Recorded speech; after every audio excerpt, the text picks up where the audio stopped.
আমি যখন নিউজটা করছি তখন আমি নিজেও অনেকটা আশ্চর্য হচ্ছি যে আমাদের দেশের পলিটিক্স আসলে কোন লেভেলে।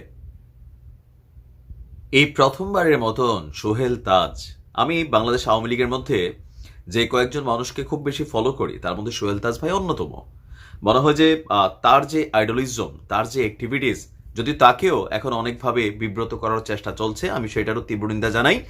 তিনি আসলে ডিফারেন্ট একটা ক্যারেক্টার। আর আজকে তিনি সেই পিলখানা হত্যাকাণ্ড নিয়ে সাবেক প্রধানমন্ত্রী শেখ হাসিনার মুখোশ খুলে দিয়েছেন। এটা হয়তোবা তিনি এখন সেলফ ডিফেন্সে করছেন, বাট এটা আমরাও বুঝি একটা সরকার ক্ষমতায় থাকলে সেই সরকারের বিরুদ্ধে এত বড় স্পর্শকাতর ইস্যুতে কথা বলা কখনোই সোজা না। আপনারা জানেন যে পিলখানা হত্যাকাণ্ডে আমাদের সাবেক প্রধান, কি বলা হয় যে বাংলাদেশের প্রথম প্রধানমন্ত্রী সৈয়দ তাজউদ্দিন আহমেদের ছেলে সোহেল তাজের ইস্যুটা নিয়েও কিন্তু কিছুটা ভাইব্রেশন শুরু হয়েছিল। এর মাঝখানে গত ৩-৪ দিন আগে তিনি তার অফিস থেকে বাসায় ফিরছিলেন। কোনো একটা গোয়েন্দা সংস্থার একজন বা দুইজন কর্মচারী যারা আছেন তার পেছনে পেছনে অনুসরণ করছিলেন। পাশাপাশি সকল কিছু মিলিয়ে অনেকটা চাপের মধ্যে আছেন। আর এরই মাঝখানে বাংলাদেশের প্রথম সারি গণমাধ্যম মানব জমিনের কাছে দিয়েছেন এক চাঞ্চল্যকর তথ্য। আর এরপর আসলে সাবেক প্রধানমন্ত্রী শেখ হাসিনা তিনি কি বলবেন সেটাই হচ্ছে বড় কথা। ঘটনাটি যখন ঘটেছিল ২০০৯ সালের ২৫ এবং ২৬শে ফেব্রুয়ারি, তখন বাংলাদেশে অবস্থান করছিলেন না সোহেল তাজ। ওই সময় তিনি ছিলেন মার্কিন যুক্তরাষ্ট্রে। তারপর সোহেল তাজের দিকে যখন অভিযোগের তীর উঠেছিল, তখন তিনি মানব জমিনকে জানিয়েছেন পুলিশের আইজিপির সঙ্গে যোগাযোগ করেন যে তিনি যুক্তরাষ্ট্রে বসে যখন টেলিভিশনে বা বাই ফোন তিনি খবরটা পেয়েছেন, সাথে সাথেই তিনি পুলিশের আইজিকে ফোন করেন। পরে স্বরাষ্ট্রমন্ত্রী, তিনি ছিলেন স্বরাষ্ট্র প্রতিমন্ত্রী, তো তার উপরে যিনি বস ছিল স্বরাষ্ট্রমন্ত্রী সাহারা খাতুনের সাথে কথা বলেন। এক পর্যায়ে তিনি কথা বলেন সাবেক প্রধানমন্ত্রী শেখ হাসিনার সাথে। তৎকালীন প্রধানমন্ত্রী তার পরামর্শ না শুনে তাকে ধমক দিয়ে বলছিলেন, আমেরিকায় বসে তুমি বেশি বুঝো না, আমি বিষয়টা দেখতেছি।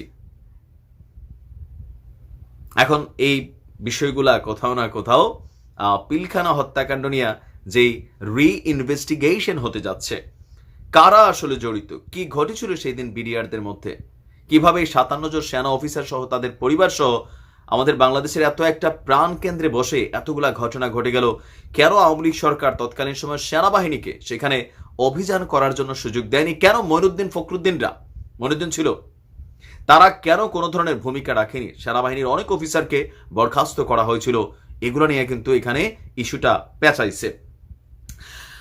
তিনি বলছেন যে আমি তখন স্বরাষ্ট্র প্রতিমন্ত্রী ছিলাম, কিন্তু ঘটনার সময় আমি ছিলাম আমেরিকায়, আমার মেয়ের জন্মদিনও ছিল, আর আমার এক ঘনিষ্ঠ আত্মীয়ের হার্ট সার্জারি হচ্ছিল নিউ ইয়র্কে।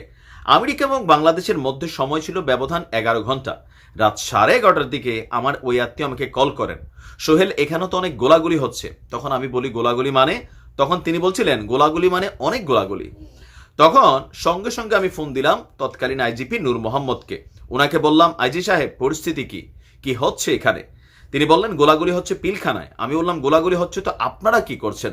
তিনি বললেন আমরা তো আছি। এই কথা শুনে আমি বলেছিলাম পুলিশ, র্যাব, আনসার, এপিবিএন সবাইকে ডাকেন, সবাইকে দিয়ে পুরো পিলখানা ঘেরাও দেন, মুভিং করতে হবে। উনি বললেন আমরা তো মুভিং করছি। তখন তিনি বলছেন যে প্রয়োজনে সেনাবাহিনীকেও ডাকেন। তো আমার কথা শুনে আজি স্যার বললেন, স্যার মন্ত্রী মহোদয় সঙ্গে আছেন, তার মানে উনি আমাকে বলতে চাচ্ছেন যে আপনার কথা আমি মানতে পারবো না, কারণ সিনিয়র এখানে আছেন। তখন আমি বুঝে গেলাম তিনি আমার কথা শুনবেন না, কারণ আমার সিনিয়র যিনি স্বরাষ্ট্রমন্ত্রী তিনি আছেন। তো সোলতাজ বলেন যে আমার মাথা তখন গরম হয়ে গেছে। এরকম ক্রাইসিস হলে পুরো এলাকা ঘেরাও করতে হয়, যাতে ভেতরে যারা আছে তারা যেন বুঝতে পারে যে তাদের পালাবার কোনো পথ নেই। পালানোর পথ যদি না থাকে তবে তারা যা করতে চাচ্ছে সেটা নাও করতে পারে।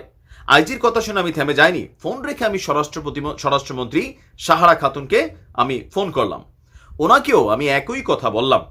তো প্রয়োজনে সেনাবাহিনী কল করার কথা বললাম। তখন উনি আমাকে বললেন, বাবা এটা তো আপা দেখছেন। আমি ওনাকে বললাম যে আচ্ছা আপা দেখছেন, আমি আচ্ছা এটা বিশাল একটাই, আমি একটু শর্টকাট করে আনছি। তখন আমিও থামি নাই, আমি প্রধানমন্ত্রীকে কল করে একই কথা বলেছি, যা ফোর্স আছে তা দিয়ে ঘেরাও করে রাখতে হবে, আর্মি আসার আগ পর্যন্ত এটা করতে হবে। আপনি তাড়াতাড়ি সিদ্ধান্ত নিয়ে কাজগুলো করেন। তখন আপা আমাকে বললেন, বা সাবেক প্রধানমন্ত্রী শেখ হাসিনা আমাকে বললেন, তুমি আমেরিকায় বসে বসে বেশি বুঝছো না, আমি দেখতেছি।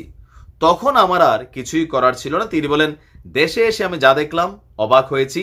স্বরাষ্ট্র মন্ত্রণালয়ের অধীনে ছিল বিডিআর, কিন্তু অলৌকিকভাবে সব কাজ হয়ে যাচ্ছে, আমি দেখতে পারছি না কি হচ্ছে।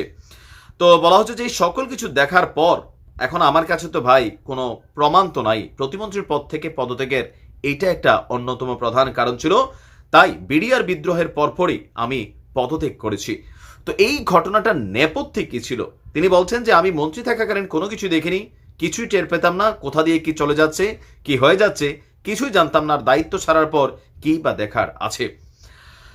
তো তিনি গত 15ই আগস্ট ফেসবুকে পোস্টে বলেছেন, সত্য বলার সময় এসেছে, সত্যই হচ্ছে সবচেয়ে বড় শক্তি, পিলখানা হত্যাযজ্ঞের সুষ্ঠু তদন্ত হওয়া উচিত। সকল কিছু মিলিয়ে ইনভেস্টিগেশন হতে যাচ্ছে, আর এগুলোতে যদি কারোর কানেক্টিভিটি থাকে, কাদের আছে পাবলিক বুঝতেছে, আমরাও বুঝতেছি, তারপর এটা আন্ডার ইনভেস্টিগেশন একটা ইস্যু, কি ঘটবে।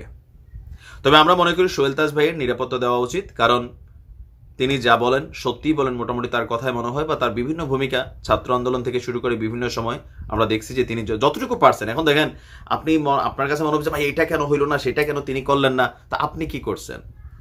আপনার যেমন প্রাণের ভয় আছে পরিবার নিয়ে, ওই লোকটারও আছে।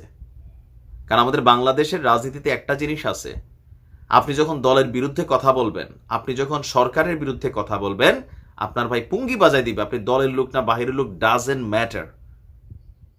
ঠিক আছে, ভালো থাকুন, আসসালামু আলাইকুম।